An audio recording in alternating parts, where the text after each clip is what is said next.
Dzień dobry. Dzień dobry. That's my best Polish for good morning.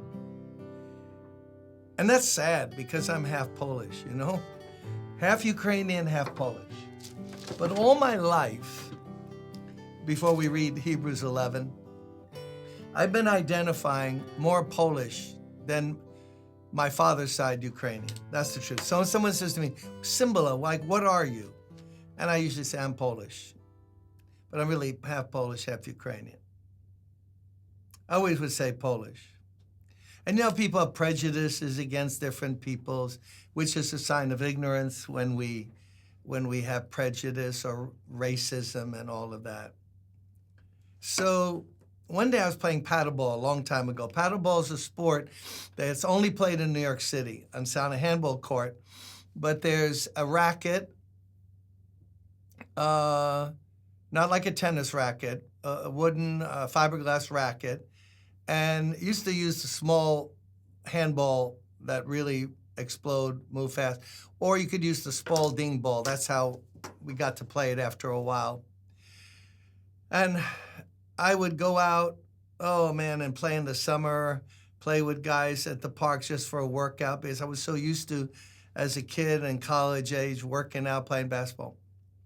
So one day I'm there playing, it's like 95 degrees, and I'm playing singles with this guy, which is a lot of work running. So we play a game, and then we play another game, and now we're just sitting to rest before we play a third game, and he goes, so what are you? Are you Irish? What are you?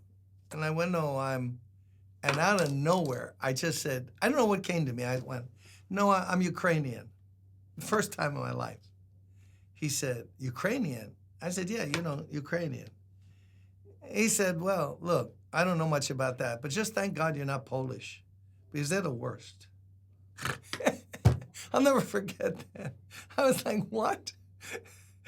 Oh, and that's what ignorance that is. As if people choose to be from where their country is. You know, you make a big deal about your country. I'm an American, or I'm black, and I'm white, I'm this, I'm Argentine. Like, hey, you just woke up crying in a hospital probably somewhere. So get over it and enjoy the whole world and see people the way God sees them.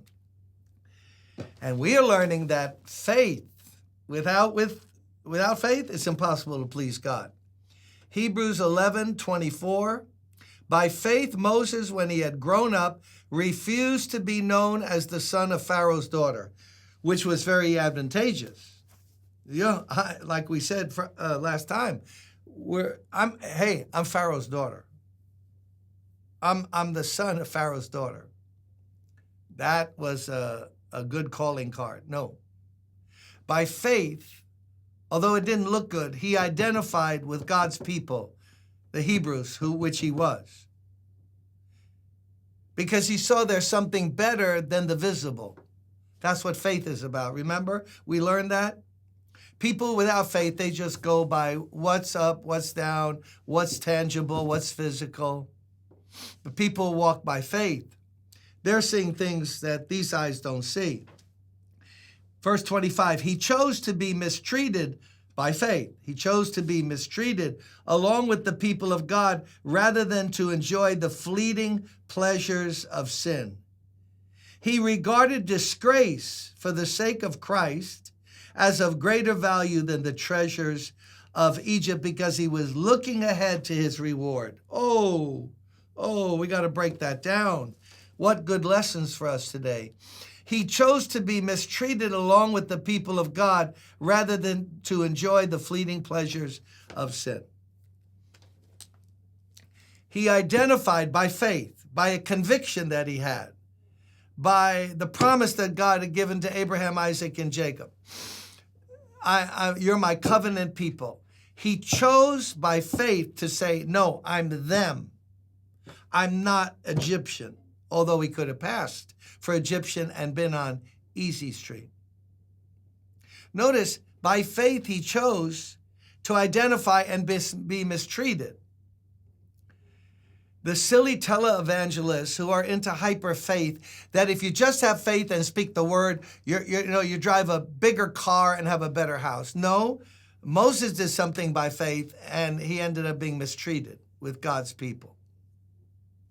Notice what it leaves out here. The writer does not talk about the fact that Moses, to begin his ministry, killed someone. You remember that. At 40, he was still, in between those two worlds, and he saw an Egyptian slave beating a Hebrew, and he killed him and buried him in the sand.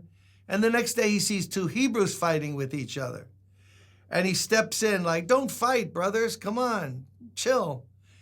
And one of them says, what? What are you telling us for that? What are you going to do? Kill one of us like you did the Egyptian yesterday? Woo! That was his ticket out of town when he heard that.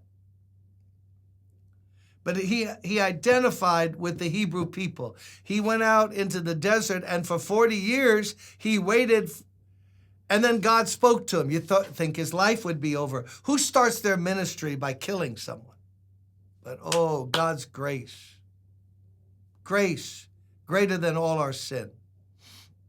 By faith, you and I have to receive that.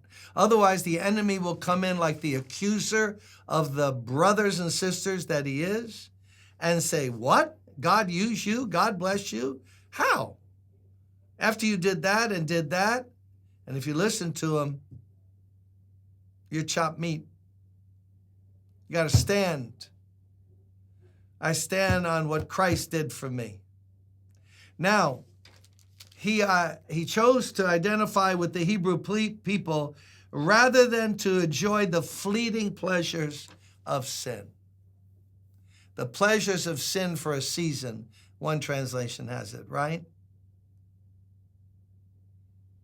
He said, no, I'll go through mistreatment, but be right with God because I know I have a future trusting in God.